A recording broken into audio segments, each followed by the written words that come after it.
5월 15일 목요일 말씀으로 시작하는 아침입니다. 기도하시겠습니다. 오늘도 주님의 거룩하심을 따라 오늘도 주 안에서 정말 주님과 복된 하루 인도하여 주시옵소서. 감사드리옵고 예수님의 이름으로 기도드립니다. 아멘.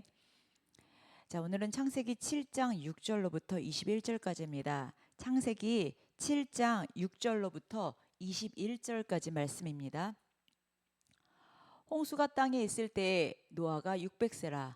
노아는 아들들과 아내와 며느리들과 함께 홍수를 피하여 방주에 들어갔고, 정결한 짐승과 부정한 짐승과 새와 땅에 기는 모든 것은 하나님이 노아에게 명하신 대로 암수들씩 노아에게 나와 방주로 들어갔으며, 7일 후에 홍수가 땅에 덮이니 노아가 600세 되던 해 둘째 달 곧 그 달 열일의 날이라.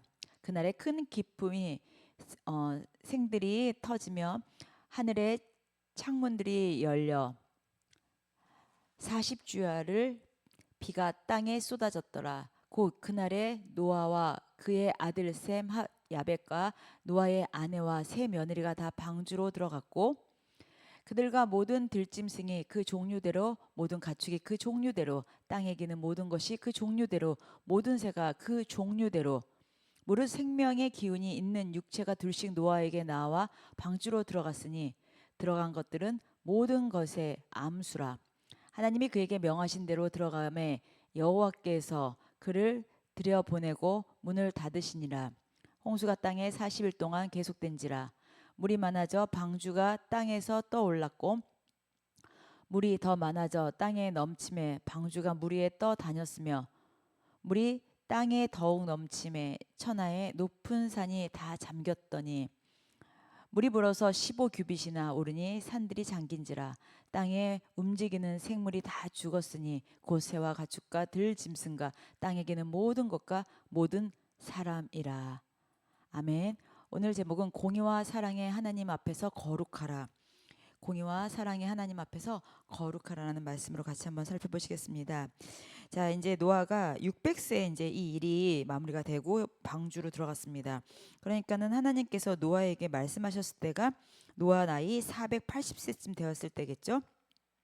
자, 그 나이에 처음으로 하나님께서 이제 홍수에 대해서 이야기를 다 말씀하시고, 이제 하나님의 말씀에 순종해서 노아가 방주를 만들기 시작했습니다. 그렇게 120년 동안 만들었습니다. 그 사이에 하나님께서 그 외롭게 방주를 만드는 노아에게 선물로 세 아들을 주셨습니다. 어떻게 보면 사람들은 노아의 말을 듣지도 않고 무시하고 비판하고 그렇게 혼자서 외로움과 사투할 때 하나님께서 자녀들을 통하여서 위로를 해주셨습니다.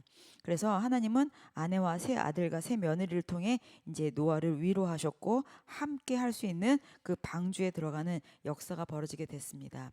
자, 어떻게 보면 여기 노아와 가족들이 그 방주에 들어간 시점이 7일 후에 이제 들어간 지 7일 후에 비가 내렸다고 했잖아요. 그러니까 비가 오기 전, 막 비가 올라고 할 때 들어간 게 아니었습니다. 그러니까 그 방주에 노아 방주에 그 홍수의 심판이 있기 일주일 전이었어요. 그러니까 이들은 비가 본격적으로 내리는 것을 보고서 들어간 것이 아니라 비가 오지 않은 마른 하늘에 들어갔다는 것이죠. 여기서 우리가 그동안 많이 놓치고 있었던 부분인데요. 우리가 순종하지만 하나님께서 이제 다 됐다. 너네가 들어가라 했을 때 하늘에는 정말 비가 올 기미도 보이지 않았지만 순종해서 거기에 발을 내딛었습니다. 비가 와서 발을 내딛은 것이 아니라 보지 않고 발을 내딛었다는 것이죠. 아직 비가 내리지 않았을 때, 그 이 땅에 어떤 격변이나 어떠한 이상 현상이 나타나지 않았을 때 먼저 들어갔습니다. 그러니까 홍수가 발생하면서 많은 비만 내리는 것이 아니라 땅의 깊은 곳에서부터 엄청난 이제 격동이 일어난 거잖아요. 하나님의 어떤 말씀은 행하시면서 반드시 그 당신이 하신 말씀을 이루시는 분이십니다. 그러니까 노아는 여기서 부분적인 순종을 한 것이 아니라 전적인 하나님께 순종을 한 것을 우리가 볼 수 있습니다. 자, 여기 10절에 이제 7일 후에 홍수가 땅에 덮이니, 자, 그러니까 일주일 전에 들어간 것을 볼 수 있습니다. 창세기의 저자는 누굽니까? 모세죠. 창세기의 저자는 모세입니다. 성경은 하나님의 감동으로 쓰여졌고 하나님의 계시대로 하나님께서 주는 영으로 쓰여졌다는 말씀을 우리가 알 수 있는 것인데요. 모세는 노아 홍수 사건 이때 없었습니다. 그렇죠?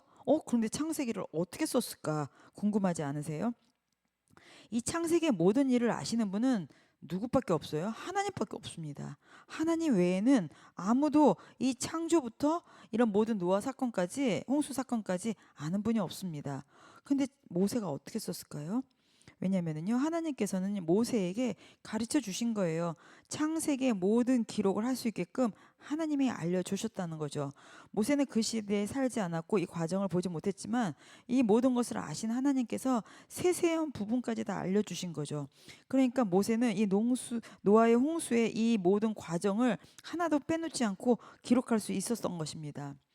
자, 여기 이제 그 홍수 사건을 보면서 우리가 몇 가지 좀 살펴봐야 되겠는데요. 여기 보면 이제 그것이 이제 큰 깊음의 샘들이 터졌다라고 했습니다. 깊은 샘이라는 것이 뭡니까? 그러니까 땅에서부터 터져 나오는 샘들, 이제 그런 그 뭐 지하수라고 할까? 이제 그렇게 이제 물이 터져 나온 것이잖아요. 그러면 엄청난 두께의 이제 물이 지구 표면을 덮고 있다가 그것이 이제 물이 이제 터지면서 그 궁창 위에 물과 궁창 이렇게 나뉘어진 거잖아요. 그러니까 궁창 아래 물은 한 곳으로 모여서 바다가 된 것이고 또 이제 그 물 땅 속에 있었던 것은 어떻게 보면 이제 그 깊은 샘들로 이렇게 있었던 것인데요. 그리고 이제 하늘의 창문들이 열렸습니다. 하늘의 창문들이 열린 건 뭐겠습니까? 그 둘째 날 궁창을 기준으로 궁창 위에 물과 궁창 아래 물로 그때 나눠졌잖아요. 그러니까 궁창 아래의 물은 바다가 되었고 궁창 위의 물은 지구를 보호하는 덮개로 이렇게 막아진 거예요. 그러니까 노아 홍수의 그 궁창 위를 덮고 있었던 물이 마치 창문을 활짝 연 것처럼 하늘에서 이렇게 지상으로 쏟아져 내린 거죠. 그러니까 지금도 여기 엄청난 양의 비가 쏟아지면 곳곳에 침수되고 많은 사람이 이제 터전을 잃어버린 것처럼 이때는 지구의 절반이 이 엄청난 양의 물을 머금고 있었는데 궁창이 열리면서 한꺼번에 지상으로 쏟아진다는 것이죠. 이걸 어떻게 우리가 만들어내고 상상을 할 수 있겠습니까? 그러면서 정말 창문이 열린 것처럼 창문이 활짝 열린 것처럼 그 하늘이 보인 거죠. 그러니까 지구를 덮고 있는 그 물의 층이 이제 그 이렇게 빛을 차단하고 있다가 이제 그것이 활짝 비쳤습니다. 이게 제2의 창조라고 볼 수 있습니다. 우리가 창조가 이렇게 되었잖아요. 그러니까 이 홍수 사건을 통해서 정말 제2의 창조가 재탄생되었습니다. 우리가 이 이제 노아의 홍수 사건을 이제 쭉 읽어보면서 우리가 느끼는 거지만 구원은요, 우리의 능력이나 우리의 어떤 자력으로 우리가 어떤 노력으로 내 어떤 동조됨으로 인해서 그 구원이 가치러진 게 아닙니다. 구원은 우리의 능력이 아니라 이 하나님께서 아들 예수님을 통해서 사랑하는 우리에게 전적으로 베푸신 은혜입니다. 그래서 세상에 사는 모든 인간의 죄는 동일합니다. 저 사람의 죄나 나의 죄나 다 죄는 똑같이 동일합니다. 그런데 하나님을 모르는 가장 큰 죄가 뭡니까? 그것이 큰 죄인 것입니다. 우리의 죄는 다 똑같으나 가장 큰 죄는 하나님을 모르고 안 믿는 죄입니다. 그래서 그 하나님을 믿지 않는 죄로 인해서 우리가 영원한 지옥에서 고통당해야 하는데, 자, 구원은요, 모든 것이 하나님 안에 달려 있습니다. 구원은 오직 예수 그리스도의 의로움 외에는 다른 것으로는 구원할 길이 없습니다. 그래서 그 그리스도의 그 의로움, 십자가에서 우리를 구원해 주신 그 십자가 사건의 그 구원, 그것을 믿음으로 인해서 우리는 의롭다 칭하심을 받아서 우리는 하나님의 나라, 천국에 갈 수 있게 된 것입니다. 그러나 그걸 믿지 않는 자는 지옥에 가는 것인데 그거에 대해서 어떤 누구도 항변할 수가 없는 것입니다. 천국에 간 자들은요, 천국에 가면 우리가 면류관을 쓴다고 하잖아요. 어떤 상급에 있어서. 근데 그 면류관을 씁니다. 근데 우리가 예수님을 만나면은 그 면류관을 과연 계속 쓸 수 있을까요? 저는 그 예수님을 만나는 순간 그 면류관을 내려놓게 된다고 봅니다. 왜냐면 그 내가 이런 상급 해가지고 면류관을 준다고 하지만 중요한 건 예수님의 그 공로 외에는 아무것도 없기 때문에 우리가 예수님의 그 공로에 감사의 찬양을 올려야 되는데 내가 이거 했습니다 하고 과연 가서 예수님 앞에서 면류관을 쓸 수 있을까요? 그분 앞에 경외하며 찬양하며 감사하며 그 면류관을 내려놓는 그 모습 얼마나 멋있을까요? 우리는 그 날을 기다리고 그리면서 우리는 이 땅에서 그 소망 되시는 주님을 찬양하고 살고 있습니다. 예수님께서는 우리에게 이렇게 사랑하셔서 이 땅에 오시기까지 계속 그 구원의 역사를 하나님은 이루어내셨습니다. 이렇게 우리를 사랑하셔서 구원을 이루시기 위하여 계속 우리는 인간들은 죄를 짓고 배반을 하고 타락을 하지만 끊임없이 하나님은 이 약속을 성취하고 이루어내셔서 마침내 예수님을 우리에게 보내주셨습니다. 공의롭고 사랑의 그 주님 앞에 우리가 오늘도 감사하며 거룩하게 나가시기를 예수님의 이름으로 축복합니다. 기도하시겠습니다. 모든 만물의 주관자 되시고 모든 역사의 그 주인 되시는 주님 앞에 우리가 오늘도 의롭다 칭함을 받았으니 이것이 웬 은혜이고 웬 축복이고 웬 감사입니까? 오늘도 그 은혜 감사하며 멋지고 당당하게 사는 날 되게 하여 주시옵소서. 감사드리옵고 예수님의 이름으로 기도드립니다. 아멘. 아멘.